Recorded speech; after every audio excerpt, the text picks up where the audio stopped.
नमस्ते, मेरो नाम अभिगेल लक्ष्म र म हाल मेरो घर चाहिँ झापा नेपाल र अहिले हाल म बेंगलोरमा बसेर एनएसएस ग्रुप अफ इन्स्टिट्युट्समा जीएनएम नर्सिङ गरिरहेको छु र तपाईहरुलाई पनि जीएनएम नर्सिङ कोर्स चाहिँ जुनै पनि फ्याकल्टी लिएर पढ्न सक्ने कोर्स हो र तपाईहरु मैले 10 क्लास पास गरेबाट नै मलाई पनि नर्सिङ पढ्ने सपना थियो र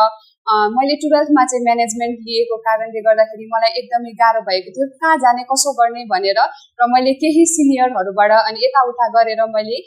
यो कोर्स बारे थाहा पाएँ। जीएनएम भनेको चाहिँ जनरल नर्सिङ मिडवाइफरी हो। तपाईहरुले यो कोर्स चाहिँ जुनै पनि फ्याकल्टी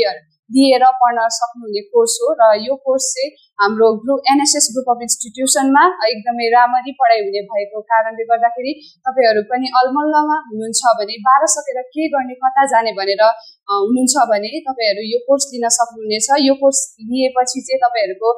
बाहिर जाने सपना अनि तपाईहरुको फ्युचर पनि स्टेबल हुने भएको कारणले गर्दाखेरि तपाईहरु यो कोर्स लिन सक्नुहुन्छ र यो कोर्स चाहिँ हाम्रो एनएसएस ग्रुप अफ इन्स्टिट्युसनमा एकदमै राम्रो पढाइ हुनेछ। धन्यवाद।